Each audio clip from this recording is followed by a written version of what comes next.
अन्धस्य ज्ञानञ्जनशलाकया चक्षुरुन्मीलितं येन तस्मै श्रीगुरवे नमः। श्रीचैतन्यमनाभीष्टं स्थापितं येन भूतले स्वयं रूप कदा मह्यं ददाति स्वपदान्तिकं। वन्देऽहं श्रीगुरो श्रीयुतपदकमलं श्रीगुरून् वैष्णवांश्च श्रीरूपं साग्रजातं सहगण रघुनाथान्वितं तं सजीवं साद्वैतं सावधूतं परिजनसहितं कृष्णचैतन्यदेवं श्रीराधाकृष्णपादान् सहगण ललिता श्रीविशाखान्वितांश्च नमयं विष्णुपादाय कृष्णपृष्ठाय भूतले श्रीमते भक्तिवेदान्तो स्वामिनिति नामिने नमस्ते सारस्वते देवे गौरवाणी प्रचारिणे निर्विशेष शून्यवादी पाश्चात्य देशतारिणे नित्यानंद नमस्तुभ्यं प्रेमानंद प्रदायिने कलौकल्मषनाशाय जह्नवापतये नमः।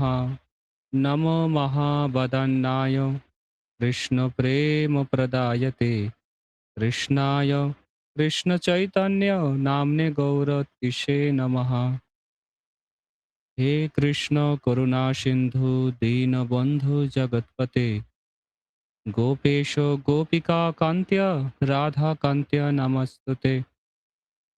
तप्त कांचन गौरांगी राधे वृंदावनेश्वरी वृषभानुसुते देवी प्रणमामि हरिप्रिये।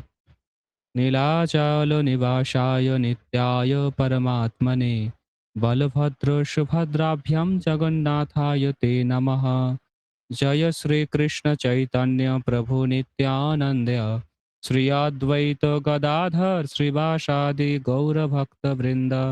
हरे कृष्णा कृष्णा कृष्णा हरे हरे हरे राम राम राम हरे हरे। मूकं करति वाचालं पङ्गुर्लङ्घायते गिरिं यत्कृपातमहं वन्दे श्रीगुरो दिनतारिणं परमानन्दमाधवं श्रीचैतन्य ईश्वरम्। হরে কৃষ্ণা। সকলকে সান্ধ্যকালীন হরিকথার আসরে স্বাগত। গত কয়েকদিন ধরে আমরা বৃন্দা দেবী তুলসী মহারানীর মহিমা শ্রবণ করছি। আজকে চতুর্থ দিবস, চতুর্থ পর্ব তুলসী মহিমার। তো আজকে আমরা একটি সুন্দর ঘটনা থেকে শুরু করব, যে ঘটনার মাধ্যমে তুলসী দেবীর মহিমা প্রকাশিত হবে।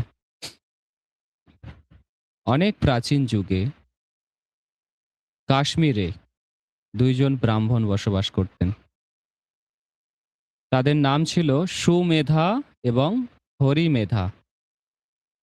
মনে থাকবে নাম দুটো, সুমেধা এবং হরিমেধা। এটা দাপর যুগের কথা বলছি। তো দুই ব্রাহ্মণ অত্যন্ত ধার্মিক ছিলেন, অত্যন্ত সদাচারী, শাস্ত্রজ্ঞ, বিদ্বান, পুণ্যবান এবং অত্যন্ত সৎ চরিত্রের ধার্মিক ব্যক্তি ছিলেন সুমেধা এবং হরিমেধা। তো ওনারা একসময় নিজেদের মধ্যে সিদ্ধান্ত নিলেন যে আমরা দুইজন মিলে তীর্থযাত্রায় বেরোবো। মানুষ বয়স হলে তীর্থযাত্রায় যায়, হ্যাঁ, নানান স্থানে তীর্থ ভ্রমণ করে কিছু পুণ্য সঞ্চয় করতে চায়। তো সুমেধা এবং হরিমেধা দুইজন ব্রাহ্মণ, তারা একে অপরের সঙ্গে আলোচনা করে সিদ্ধান্ত নিলেন যে তারা একসঙ্গে তীর্থযাত্রায় বেরোবেন, তীর্থ ভ্রমণ করতে বেরোবেন। আমরা ভাগবতে দেখবেন বা মহাভারতে দেখবেন, কুরুক্ষেত্রের যুদ্ধভূমিতে কিন্তু বলরাম নেই। বলরাম কিন্তু তীর্থযাত্রায় চলে গিয়েছিলেন। তো তীর্থযাত্রা করাটা আমাদের ভারতবর্ষে মানুষদের একটা ঐতিহ্য বা মানুষ অত্যন্ত ধার্মিক প্রকৃতির হয়, সেই জন্য তারা তীর্থযাত্রায় যায়, ভগবানের লীলাস্থলী দর্শন করতে যায়। তো সুমেধা এবং হরিমেধা তারা দুইজন মিলে তীর্থযাত্রায় বেরিয়েছে। তো অনেক দূর ভ্রমণ করার পরে পায়ে হেঁটে ভ্রমণ করছিলেন। তো একটা জায়গাতে একটি তুলসী বাগান দেখতে পেলেন দুজন মিলে। অনেক তুলসী গাছ আছে। সুন্দর করে সেই তুলসী বৃক্ষ সাজানো রয়েছে। তুলসী বৃক্ষের বাগান সুন্দর, পুরো একদম সবুজে সবুজ। হ্যাঁ? সুন্দর, সুন্দর কচি, কচি মঞ্জরি হয়ে আছে তুলসী গাছে। এবং সেই তুলসী বৃক্ষের, তুলসী বাগানের যে সুগন্ধ চারিদিকে ছড়িয়ে পড়ছে। একটা দিব্য সুন্দর পরিবেশ তৈরি হয়েছে সেখানে। তো সুমেধা সেই তুলসী বৃক্ষের বাগান দেখার সঙ্গে সঙ্গে দণ্ডবৎ প্রণাম করলেন। বৃন্দাবৈ তুলসী দেবৈ প্রিয়াওই কেশবস্য চ কৃষ্ণ ভক্তি প্রদে দেবী সত্যবত্যই নমো নমঃ। এই মন্ত্র উচ্চারণ করে সুমেধা প্রণাম করলেন। হরিমেধা বিস্মিত হলেন, অবাক হলেন এবং সুমেধাকে জিজ্ঞেস করলেন যে তুমি এত বিদ্বান, তুমি এত পণ্ডিত ব্যক্তি, এত সৎ চরিত্রের মানুষ, এত শাস্ত্রজ্ঞ, তুমি এই তুলসী বৃক্ষকে কেন প্রণাম করলে? এর কি গুরুত্ব রয়েছে? তখন সুমেধা হরিমেধাকে বললেন, চলো আমরা একটু ছাওয়ায় গিয়ে দাঁড়াই। সামনে ছিল একটি বিশাল বটবৃক্ষ, বটগাছ। সবাই বটগাছ চেনেন। তো সামনে একটি বটবৃক্ষ ছিল। সুমেধা এবং হরিমেধা দুইজন মিলে সেই বটগাছের তলায়, বটগাছের ছাওয়াতে গিয়ে দাঁড়ালেন এবং সেখানে সুমেধা হরিমেধাকে বলতে লাগলেন, শোনো, তোমাকে আমি তুলসী বৃক্ষের মহিমা আজ শোনাবো। হ্যাঁ, যে তুলসী দেবী এই জগতে কিভাবে আবির্ভূত হলেন। একসময় দুর্বাসা ঋষি তিনি একটি মালা নিয়ে স্বর্গলোকে গিয়েছিলেন দেবরাজ ইন্দ্রকে উপহার দেবার জন্য।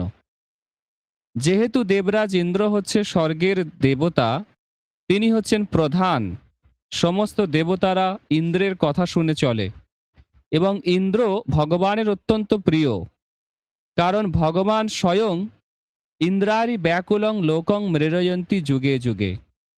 ইন্দ্রের ব্যাকুলতা দূর করার জন্য স্বয়ং ভগবান বারবার আবির্ভূত হন এবং ভগবান বামন দেব রূপে, অদিতির পুত্র বামন দেব রূপে স্বর্গলোকে ওনার সেবা নিয়ে থাকেন, ইন্দ্রের কাছ থেকে সেবা গ্রহণ করে থাকেন। ইন্দ্র কোনো সাধারণ ব্যক্তি নয়। তো দুর্বাসা একটি মালা নিয়ে স্বর্গলোকে পৌঁছায় এবং সেখানে গিয়ে দেখে ইন্দ্র অপ্সরাদের নৃত্য, গীত, বাদ্য এর মধ্যে অত্যন্ত ব্যস্ত আছে। নন্দন কাননে অনেক অপ্সরা তারা নৃত্য পরিবেশন করছে। অনেক বিদ্যাধর, চানর এরা যারা রয়েছে তারা সুন্দর সুন্দর সঙ্গীত পরিবেশন করছে আর ইন্দ্র আনন্দ উপভোগ করছে। তো দুর্বাসা ঋষি আরেকটু কাছে এগিয়ে গেলেন। তখন ইন্দ্রকে দেখতে পেলেন তিনি একটা বড় হাতির উপরে বসে আছেন। ইন্দ্রের বাহন হচ্ছে ঐরাবত। অনেকগুলো মাথা আছে, সুর আছে, অনেকগুলো দাঁত আছে, দেখবেন। যদি সম্ভব হয় আমি কখনো দেখাবো আপনাদেরকে একটা ছবি। তো ঐরাবত তার ওপরে বসে ইন্দ্র দুর্বাসা ঋষিকে একটু তুচ্ছ তাচ্ছিল্যতার সঙ্গেই সম্বোধন করলেন। এবং দুর্বাসা ঋষি এগুলো কিছু মনে না করে তাকে একটি মালা উপহার দিলেন। সেই মালাটা দেবরাজ ইন্দ্র হাতির সুরের মাধ্যমে তিনি নিলেন এবং সেই মালাটা হাতির গলাতে পরিয়ে দিলেন, ঐরাবতের গলাতে পরিয়ে দিলেন। কিছুক্ষণ পরেই সেই ঐরাবত, সেই হাতিটা সেই মালাটা ছুঁড়ে ফেলে পায়ের তলায় পিষে ফেলল। এটা দেখে দুর্বাসা ঋষি অত্যন্ত ক্রোধান্বিত হলেন এবং দেবরাজ ইন্দ্রকে বলতে শুরু করলেন, রে পাষণ্ড, তুমি এই স্বর্গরাজ্যের ঐশ্বর্য এবং বৈভবে তুমি উন্মত্ত হয়ে গেছো, পাগল হয়ে গেছো। তোমাকে একটু শাস্তি দেওয়া প্রয়োজন। যাও, তোমাকে আমি অভিশাপ দিচ্ছি, গোটা স্বর্গরাজ্য শ্রীহীন হয়ে যাক। সমস্ত ঐশ্বর্য, সমস্ত বৈভব, সমস্ত শক্তি থেকে তুমি বঞ্চিত হও। সৌভাগ্য লক্ষ্মী তোমাকে ছেড়ে চলে যাক। এইরকম অভিশাপ দুর্বাসা ঋষি দিলেন। সঙ্গে সঙ্গে স্বর্গের সমস্ত ঐশ্বর্য, সমস্ত বৈভব, শ্রী সবকিছু দূরীভূত হলো। স্বর্গ শ্রীহীন হয়ে গেল। স্বর্গরাজ্যের সৌন্দর্য 1 সেকেন্ডের মধ্যে অদৃশ্য হয়ে গেল। সব দেবতারা তাদের আভূষণ পরিত্যাগ করলেন, তাদের পদত্যাগ করলেন। তারা শক্তিহীন হয়ে পড়লেন, দুর্বল হয়ে পড়লেন, নিস্তেজ হয়ে পড়লেন। এমন সময়ে সমস্ত দেবতারা কার কাছে গেলেন? ব্রহ্মার কাছে। ব্রহ্মা বললেন, এটা তো আমার কিছু করার নেই, চলুন আমরা আপনাকে ভগবান নারায়ণের কাছে নিয়ে যাই। ভগবান নারায়ণের কাছে গেলেন সমস্ত দেবতাদের নিয়ে। ব্রহ্মা সেখানে গিয়ে পুরুষোক্ত স্তোত্র পাঠ করলেন। ভগবান নারায়ণ বললেন যে সমুদ্র মন্থন করতে হবে। সমুদ্র মন্থন করতে গেলে তোমাদের অসুরদের প্রয়োজন, কারণ দেবতারা শ্রীহীন হয়ে গেছে, শক্তিহীন হয়ে গেছে, নিস্তেজ হয়ে গেছে, তাদের সেই শক্তি আর নেই।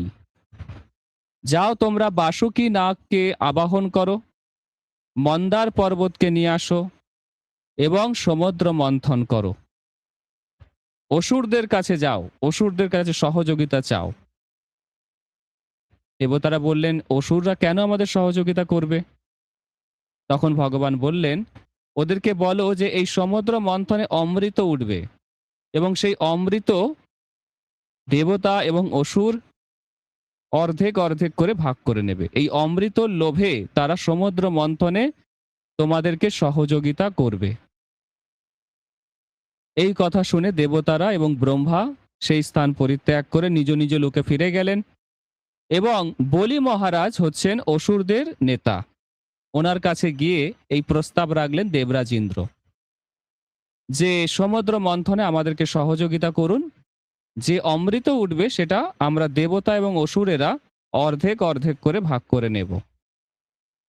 তখন তারা রাজি হলো এবং ভগবান কুর্ম অবতার রূপে আবির্ভূত হলেন।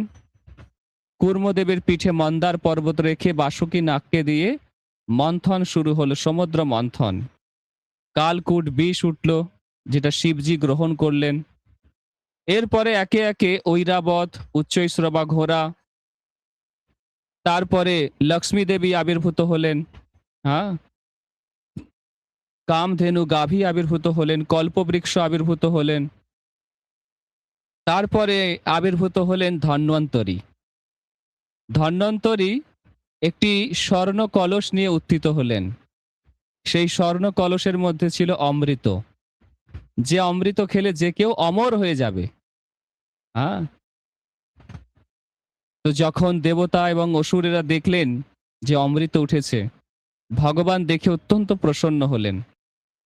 ভগবান নারায়ণ অমৃত দেখে আনন্দে তার চোখ দিয়ে জল বেরিয়ে এলো। সেই আনন্দ অশ্রু সেই অমৃত কুম্ভে পড়ল।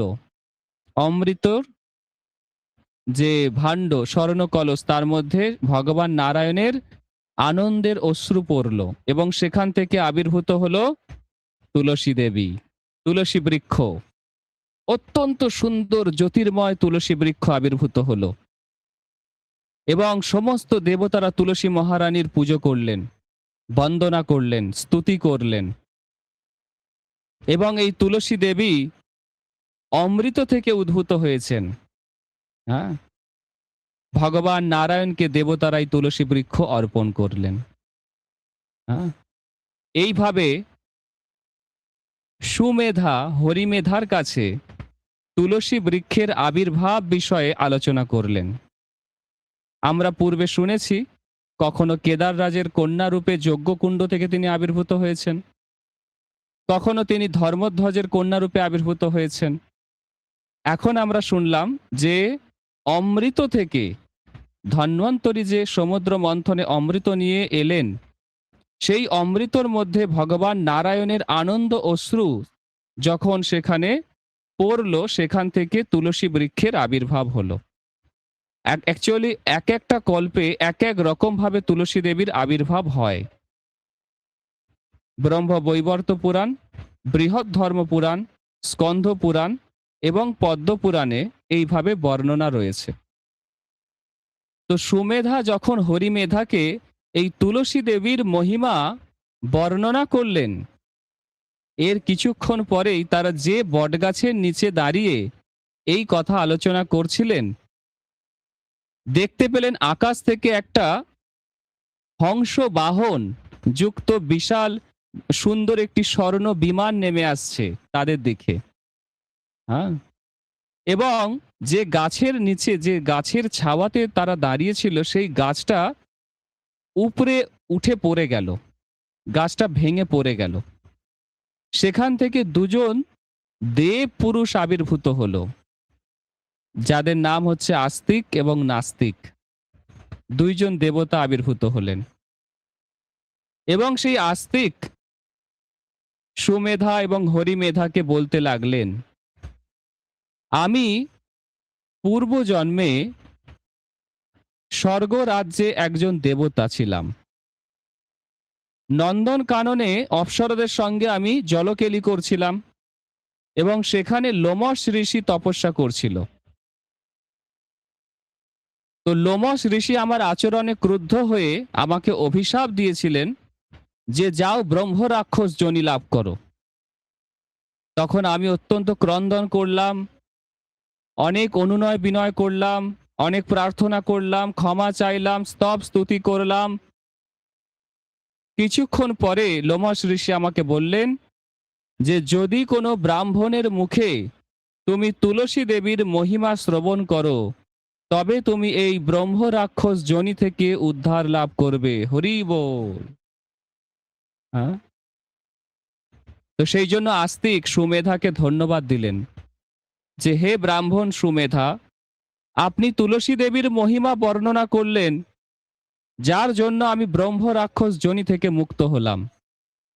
আর আমার পাশে যে নাস্তিক, ইনিও ব্রহ্ম রাক্ষস যোনি লাভ করেছে, এনার গুরুদেবকে উনি অশ্রদ্ধা প্রদর্শন করেছেন, সেই জন্য গুরুদেবকে অবমাননা করেছে, গুরুদেবের কথা শোনেনি, সেই জন্য ইনি ব্রহ্ম রাক্ষস যোনি লাভ করেছে। গুরুদেবের নিন্দা শুনেছে, গুরুদেবের অবমাননা করেছে, এই জন্য ইনি ব্রহ্ম রাক্ষস যোনি লাভ করেছে।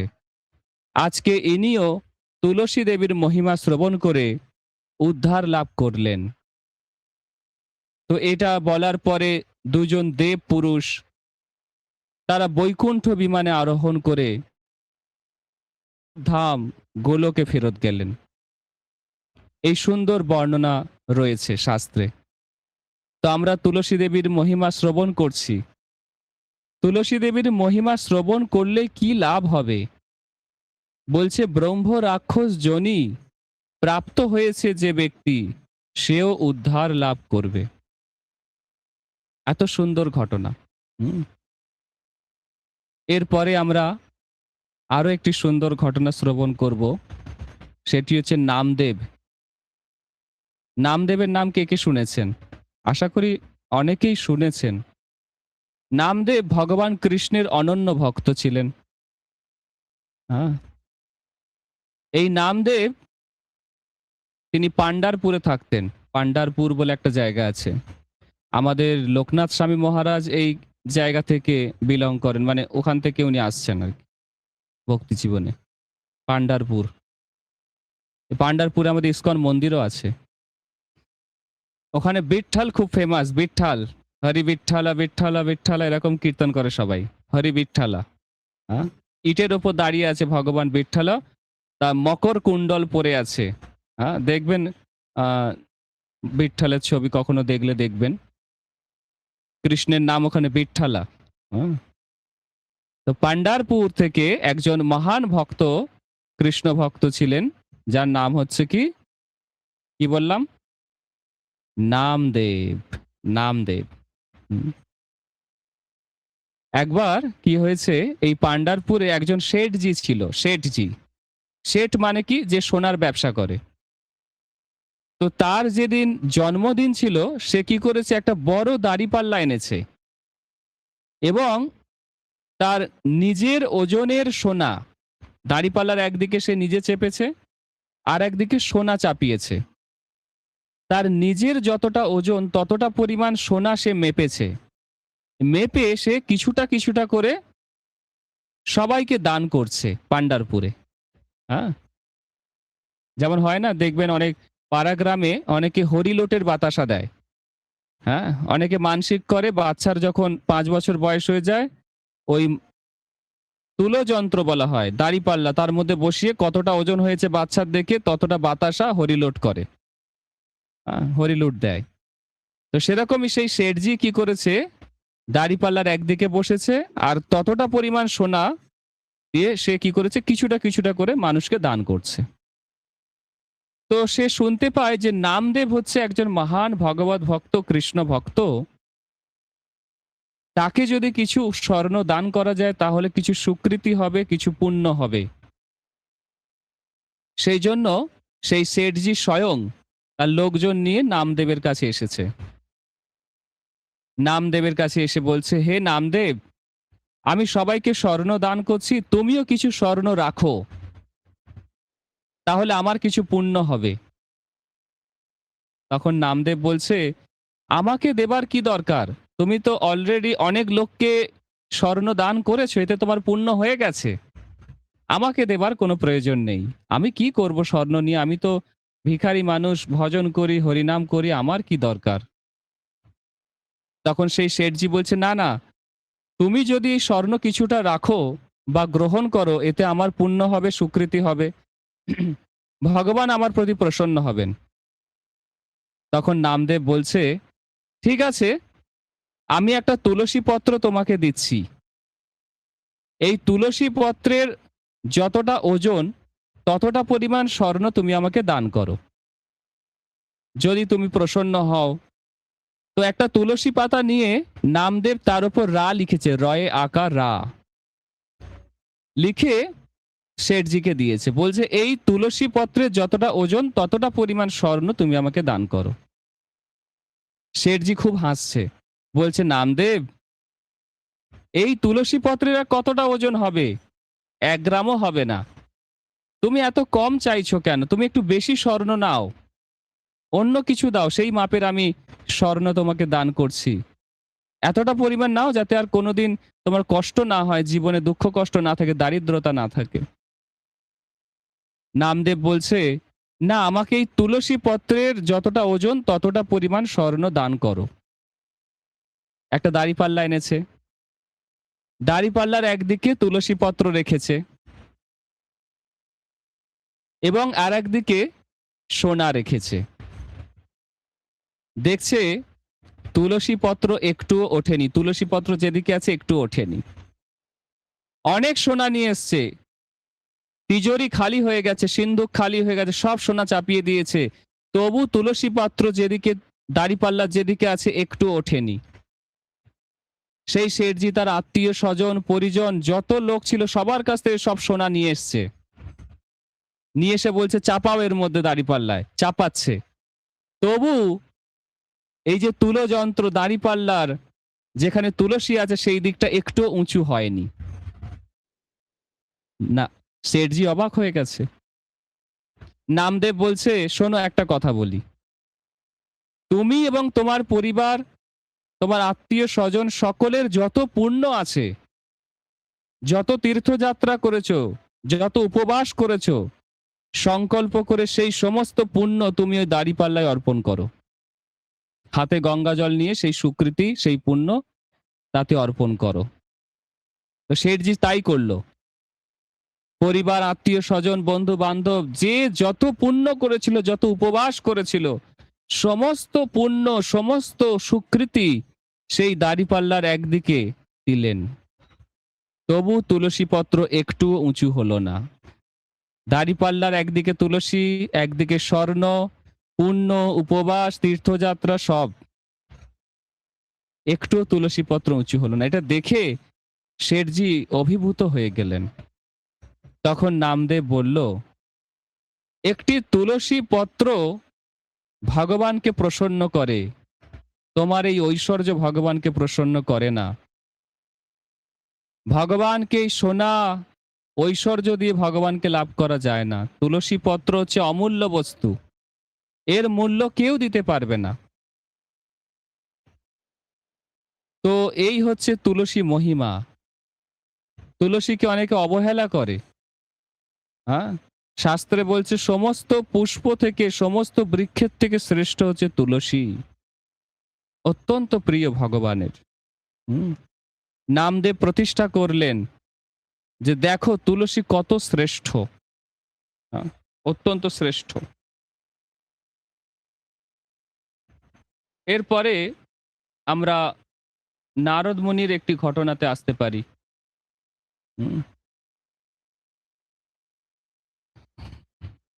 নারদ মুনি, ওনার একবার অভিলাষ হলো যে ভগবান শ্রী শ্রী রাধা মাধবের লীলা আমি দর্শন করতে চাই, কিন্তু কিভাবে সেটা সম্ভব?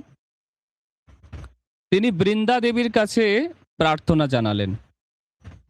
বৃন্দা দেবী বলছে, দেখো এটা অত্যন্ত কঠিন, বৈকুণ্ঠের লক্ষ্মী দেবী পর্যন্ত এটা করতে পারেন না, ব্রহ্মা, শিব এরা পর্যন্ত ভগবানের লীলা ভালোভাবে জানতে পারেন না, বুঝতে পারেন না, তত্ত্ব হৃদয়ঙ্গম করতে পারেন না, তুমি কি করে পারবে?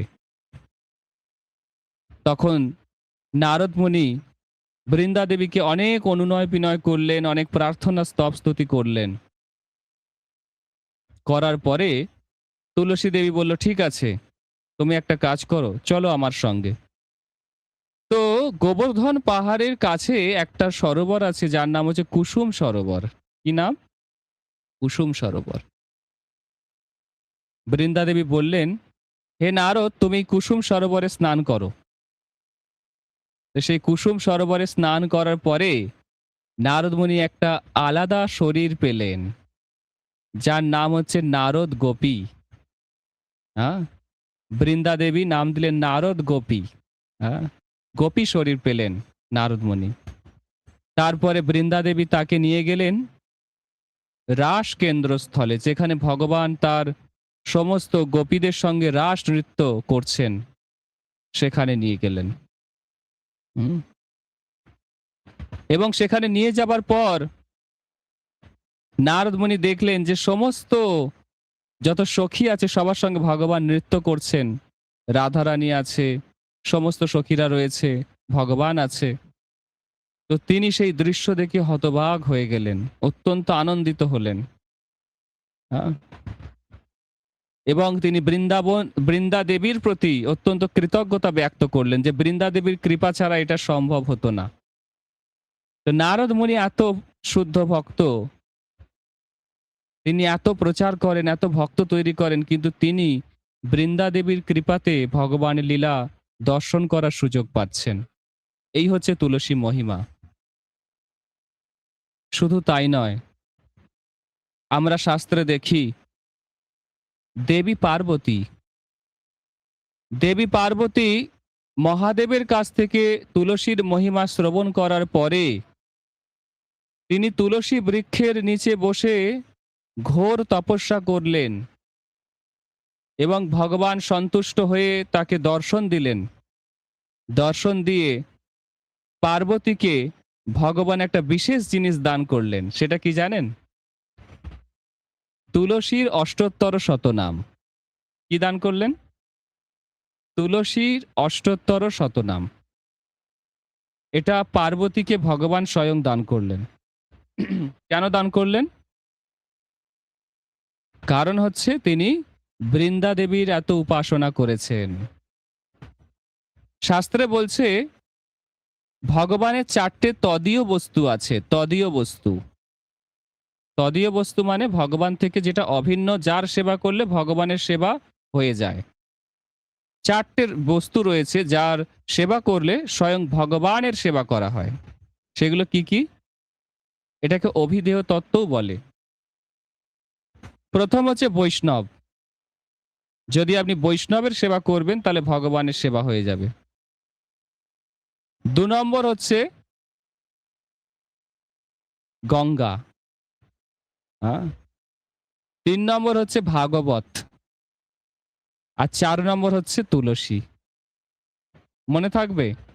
৪ টে তদীয় বস্তু কি, কি?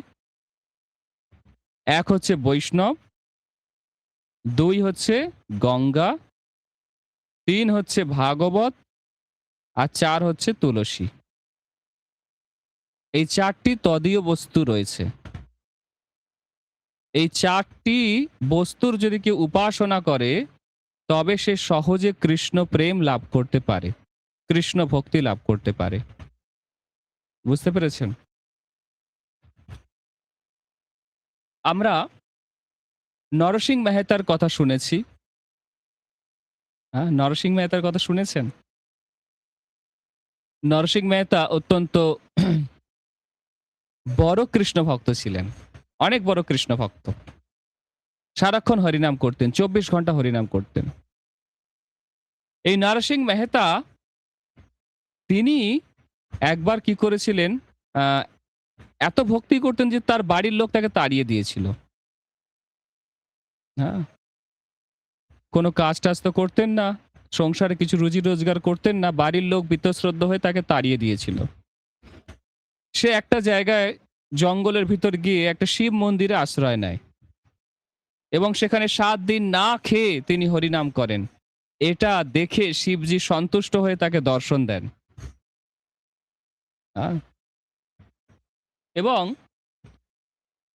ওনাকে তিনি আদেশ দিয়েছিলেন যে, "তুমি তুলসী সেবা করো এবং এইভাবে ভগবত ভক্তি করো আর বৃন্দাবনে যাও। সেখানে বৃন্দা দেবী আছে, ওনার কৃপাতে তোমার ভগবত প্রাপ্তি হবে।" নরসিংহ মেহতা যখন দর্শন পেলেন শিবজির, শিবজি জিজ্ঞেস করেছিল যে, "তোমার কি চাই বলো? কি বর চাই বলো? কি আশীর্বাদ চাই বলো?" তখন নরসিংহ মেহতা বলেছিলেন যে, "হে শিব ঠাকুর, আপনার কাছে যেটা সবথেকে শ্রেষ্ঠ বলে মনে হয়, আমার জন্য যেটা সবথেকে ভালো বলে মনে হয় আপনার, সেটাই আমাকে আপনি প্রদান করুন।" তখন শিবজি তাকে বললেন, "তুমি বৃন্দাবনে যাও। সেখানে বৃন্দা দেবীর উপাসনা করো।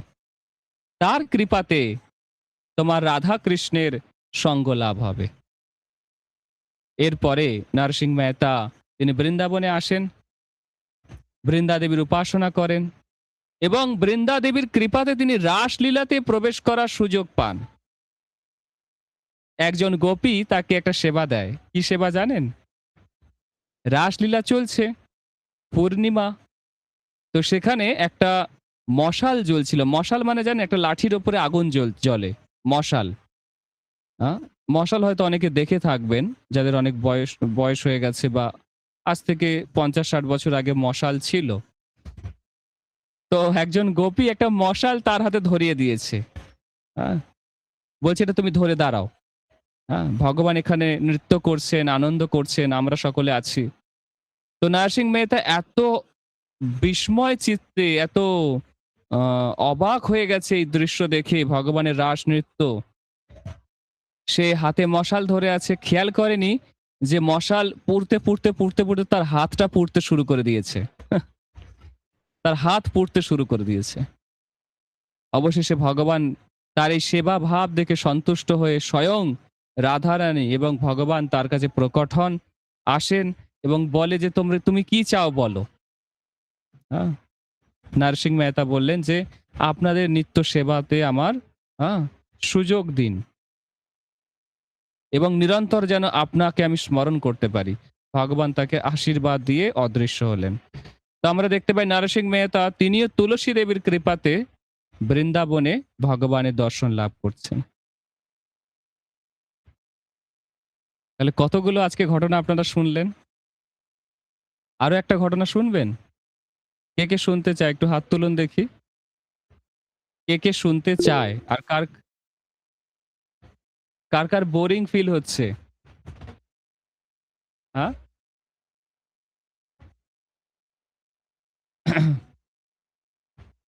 কারো বোরিং লাগছে?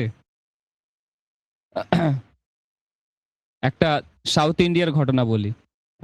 দক্ষিণ ভারতে। দক্ষিণ ভারতে কাঞ্চিপুরম বলে একটা জায়গা আছে। কাঞ্চিপুরম। কাঞ্চিপুরমে সেখানে একজন রাজা ছিলেন অনেক প্রাচীন যুগে। যার নাম হচ্ছে চোল রাজা। চোল রাজার ইতিহাস আপনারা পড়েছেন ইতিহাসে? রাজা চোল, চোল বংশ। আ? তো সেখানে অনন্ত পদ্মনাভ বলে একটা জায়গা আছে, যেখানে ভগবান নারায়ণ অবস্থান করছে। তো এই যে রাজা ছিলেন, চোল রাজা, তিনি সেখানে যান এবং ভগবানকে অনেক অলংকার, অনেক ঐশ্বর্য, ধন, রত্ন, মণি, মাণিক্য, হ্যাঁ? অনেক রকম সুন্দর, সুন্দর আ গহনা, সেগুলো ভগবানকে উপহার দেন। এবং উপহার দেওয়ার পরে তিনি লক্ষ্য করেন যে ভগবানের সামনে একজন ব্রাহ্মণ দাঁড়িয়ে আছে।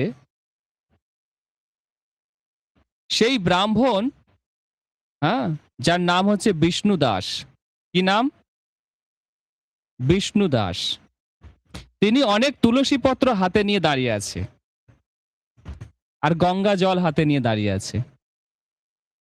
সেই ব্রাহ্মণ সেই তুলসী পত্র ভগবানের বুকের উপর চাপিয়ে দেয়, পায়ের মধ্যে চাপিয়ে দেয়, পুরো শরীরে তুলসী দিয়ে ঢেকে দেয়।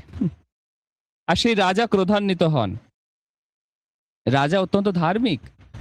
শোনা যায় যে এই যে চোল রাজা ছিলেন, এনার রাজ্যে প্রজারা অত্যন্ত সুখী ছিল, আনন্দে ছিল এবং সকলে অত্যন্ত ধার্মিকভাবে জীবনযাপন করতেন। হ্যাঁ? চোল রাজা অনেক দান করত, যজ্ঞ করত, তপস্যা করত, অনেক বড় বড় যজ্ঞ করত। অনেক বড় বড় যজ্ঞ করত ভগবান নারায়ণকে সন্তুষ্ট করার জন্য। তো এই যে চোল রাজা এই বিষ্ণু দাসকে যখন দেখলেন যে এত তুলসী নিয়ে এসে ভগবানের বুকে, ভগবানের পায়ে, ভগবানের গায়ে চাপিয়ে দিল, তখন সে ক্রুদ্ধ হলো। বলল, হে ব্রাহ্মণ, আমি এত সুন্দর সুন্দর গহনা ভগবানকে উপহার দিলাম, এত মণি মাণিক্য খচিত স্বর্ণ আভরণ, তোমার তুলসী দিয়ে তুমি সব চাপা দিয়ে দিলে।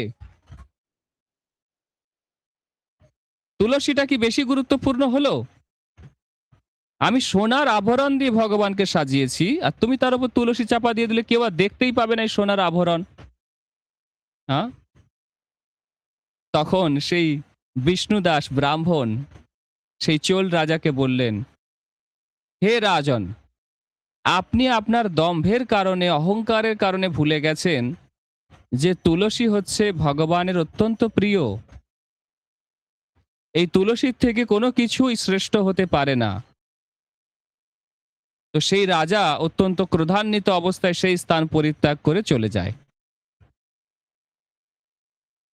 কিছুদিন পরে এই বিষ্ণু দাস, হ্যাঁ, সে ভগবানের সেবা পূজা করছে, আরতি করছে, কীর্তন করছে, ভগবানের জন্য তুলসী মালা তৈরি করছে, ভগবানকে পুষ্প নিবেদন করছে, সন্ধ্যা আরতি করছে, মঙ্গল আরতি করছে, সব করছে। অনেক বছর কেটে গেছে এবং এই বিষ্ণুদাস প্রতিদিন তুলসী গাছের সেবা করত, তুলসী বৃক্ষকে সংরক্ষণ করত, তুলসী বাগানের সে তুলসী গাছকে পরিচর্যা করত এই বিষ্ণুদাস। একবার কি হয়েছে, সে ভগবানের জন্য ভোগ রন্ধন করেছে দুপুর বেলায় এবং ভোগ রন্ধন করার পরে সে একটু বাইরে এসেছে হাত পা ধুতে। তারপরে সে আচমন তিলক করে ভগবানের ভোগটা নিয়ে ভগবানকে ভোগ লাগাতে যাবে। রান্নাঘরে গিয়ে দেখে সেই ভোগ নেই। সে অত্যন্ত বিষণ্ণ হয়ে যায়, চিন্তায় পড়ে, কি হলো, আমি যে রন্ধন করলাম সেগুলো গেল কোথায়? আবার যদি রন্ধন করতে যাই তাহলে সন্ধ্যা আরতিতে দেরি হয়ে যাবে, সন্ধ্যাবেলা সেবা করতে দেরি হয়ে যাবে। হ্যাঁ, সেই জন্য আর রন্ধন করতে পারলেন না। এইভাবে পরের দিন আবার রন্ধন করেছে দুপুর বেলায়, আবার সেই একই ঘটনা। তৃতীয় দিন, চতুর্থ দিন, এইভাবে প্রায় ৬ দিন কেটে গেছে। প্রতিদিন সে রান্না করছে আর খাবার চুরি হয়ে যাচ্ছে। কি ঘটনা ঘটছে? বিষ্ণুদাস বুঝতে পারছে না। সপ্তম দিনে সে পরিকল্পনা করেছে আজকে আমি রন্ধন করব, কিন্তু লুকিয়ে লুকিয়ে দেখব কি হয়।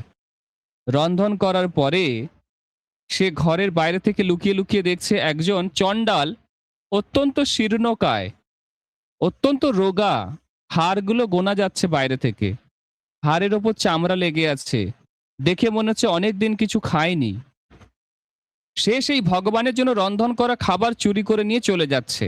তখন বিষ্ণুদাস ঘরে ঢুকে বলছে, আরে তুমি শুকনো শুকনো কেন খাচ্ছ, ঘি নিয়ে যাও। আর সেই চণ্ডাল দেখে অত্যন্ত ভয়ভীত হয়ে গেছে যে এই রে ধরা পড়ে গেলাম বলে সে খাবার নিয়ে দৌড়ে পালাচ্ছে। আর এই বিষ্ণুদাস ঘিয়ের শিশি নিয়ে তার পিছন পিছন দৌড়াচ্ছে, আর একটু ঘি দিয়ে খাও, ঘি দিয়ে খাও, একটু ঘি দিয়ে খাও, শুকনো কেন খাবে। অনেকটা দূর দৌড়ে যাওয়ার পরে সেই চণ্ডাল অজ্ঞান হয়ে পড়ে গেছে। আর বিষ্ণুদাস সঙ্গে সঙ্গে গিয়ে তাকে তার উত্তরীয়টা খুলে তাকে হাওয়া করছে যাতে তার জ্ঞান ফিরে আসে। কিছুক্ষণ পরে তার জ্ঞান ফিরে এসেছে সেই চণ্ডালের।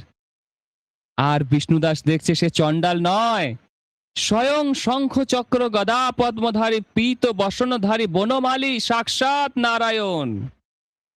সেই চণ্ডালের রূপ ধরে তার কাছে আসতেন আর খাবার নিয়ে যেতেন। তো বিষ্ণুদাসকে বলছে, হে বিষ্ণুদাস, তুমি এত শ্রদ্ধা সহকারে, এত ভক্তি দিয়ে, এত একান্তিকতা দিয়ে তুমি তুলসী দেবীর সেবা করেছো, আমি অত্যন্ত প্রসন্ন তোমার প্রতি। চলো তুমি এবার আমার নিত্য ধাম, নিত্য জগৎ বৈকুণ্ঠ লোকে আমার সঙ্গে নিত্যকাল নিবাস করবে।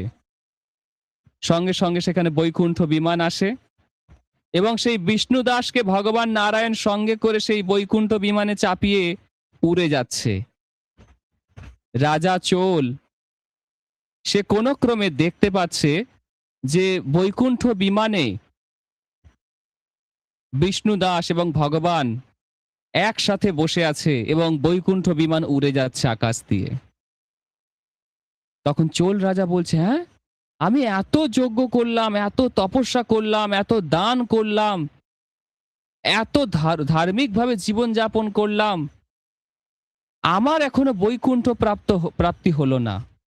আর এই বিষ্ণুদাস সাধারণ ব্রাহ্মণ, তার বৈকুণ্ঠ প্রাপ্তি হয়ে গেল। এটা দেখে সে অত্যন্ত কষ্ট পাইলেন এবং যজ্ঞকুণ্ডে সে ভগবানকে আবাহন করে বললেন, হে ভগবান, আমি সারা জীবন আপনার সন্তুষ্টি বিধানের জন্য যজ্ঞ করেছি, তপস্যা করেছি, দান করেছি।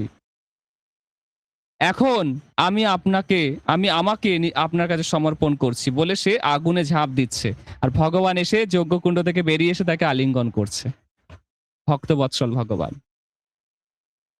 তো এই যে ঘটনা, এখান থেকে আমরা দেখতে পাই যে ভগবানের যে ভক্ত তুলসী দেবীর সেবা করে, ভগবান তার প্রতি অত্যন্ত আকর্ষিত হন, ভগবানের কৃপা দৃষ্টি তার প্রতি থাকে, ভগবান তার পিছন পিছনে সবসময় ঘুরতে থাকে, তাকে রক্ষা করতে থাকে, তার জীবনের সমস্ত অমঙ্গল দূর করে দেয়, সমস্ত সৌভাগ্য বয়ে নিয়ে আসে।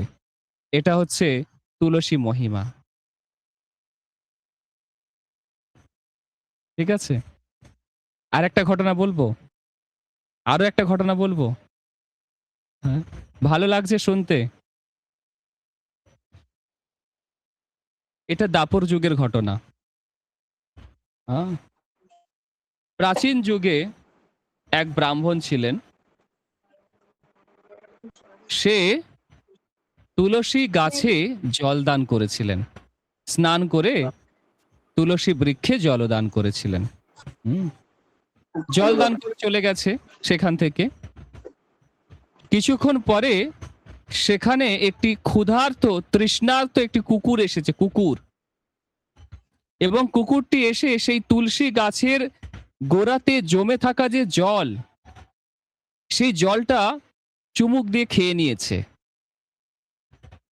তারপরেই দেখা যায় একটা ব্যাধ সেখানে এসে হাজির হয় এবং সেই কুকুরটিকে দেখে অত্যন্ত তুচ্ছ তাচ্ছিল্য করতে শুরু করে, বলতে শুরু করে, তুই আমার বাড়িতে গিয়ে আমার হাঁড়ি থেকে ভাত খেয়ে এসছিস, আমার হাঁড়ি ভেঙে দিয়েছিস, তোকে আজকে আমি মেরেই ফেলবো বলে সেই কুকুরটাকে প্রহার করতে শুরু করে নির্মম ভাবে। এবং সেই কুকুরটা ছটফট করতে করতে কিছুক্ষণ পরে প্রাণ ত্যাগ করে, অত্যন্ত কষ্টের সঙ্গে শেষ নিঃশ্বাস ত্যাগ করে। কিছুক্ষণ পরে সেখানে যমদূত আসে, যমদূতেরা তাকে নিতে আসে। যেই যমদূতেরা সেই আত্মাকে নিয়ে যেতে যাচ্ছে, সেই সময় বিষ্ণুদূত এসে সেখানে হাজির হয় বৈকুণ্ঠ লোক থেকে, এবং সেই যমদূতদের বলতে শুরু করে, হে যমদূতগণ, তোমরা কেন এসেছে কুকুরটাকে নিতে? বলছে, না, এ তো সারা জীবন অনেক পাপ কাজ করেছে, একে নিয়ে যাব আমরা। বলছে, না না, এ এখন বৈকুণ্ঠ লোকে যাবে। কেন বৈকুণ্ঠ লোকে যাবে? হ্যাঁ, এ পাপী ছিল অবশ্যই, এ পূর্ব জন্মে একজন রাজা ছিল, অনেক ধার্মিক যজ্ঞ অনুষ্ঠান করেছে ঠিকই, কিন্তু সে একটি নারীকে বলাৎকার করেছে, একটি নারীর সম্মান নষ্ট করেছে, একটি মহিলাকে সে ভোগ করেছে, যার জন্য সে কুকুরের শরীর পেয়েছে। পূর্বজন্মে রাজা ছিল, পরের জন্মে কুকুর হয়ে জন্মেছে। সে তার পাপের শাস্তি ভোগ করছিল, কিন্তু তুলসী গাছের নিচে জমে থাকা জল, সেটা যখন সে গ্রহণ করেছে, খেয়েছে, তার অনন্ত কোটি জন্মের পাপ থেকে সে মুক্ত হয়ে গেছে। এখন এই কুকুরের আত্মাকে আমরা বৈকুণ্ঠ লোকে নিয়ে যাব। চতুর্ভুজ নারায়ণ স্বরূপ প্রাপ্ত হলো সঙ্গে সঙ্গে চোখের সামনে, এবং বৈকুণ্ঠ বিমানে চেপে বিষ্ণু লোকে ফিরে গেল। হরি বল। হ্যাঁ, তাহলে তুলসী মহিমা শ্রবণ করলেন আপনারা, যে তুলসী গাছের নিচে জমে থাকা জল, এটা যদি কেউ মাথার উপর স্থাপন করে, তাকে আর পুনর্জন্ম গ্রহণ করতে হয় না, মাতৃগর্ভে প্রবেশ করতে হয় না। বিপুল মহিমা আছে, অসীম মহিমা আছে। আমি তো 6টা-7টা ঘটনা বললাম আপনাদেরকে, আজকে শেয়ার করলাম। এবার যদি আপনাদের কারোর কোনো প্রশ্ন থাকে, আপনারা জিজ্ঞাসা করুন, আমি চেষ্টা করব উত্তর দেবার জন্য। হরে কৃষ্ণা। কারো কোনো প্রশ্ন আছে?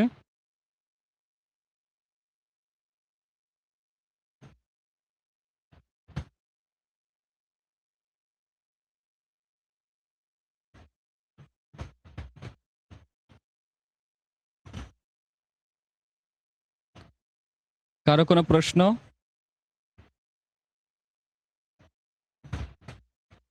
প্রশ্ন নেই, ঠিক আছে। হ্যাঁ হ্যাঁ, ওদেরও নিয়ে যায় কিছু কিছু আত্মাকে, সবাইকে না। শচীকুমার প্রভুর প্রশ্ন হচ্ছে যে কুকুরের আত্মাকে কি যমদূতেরা নিয়ে যায় মানুষের মতো?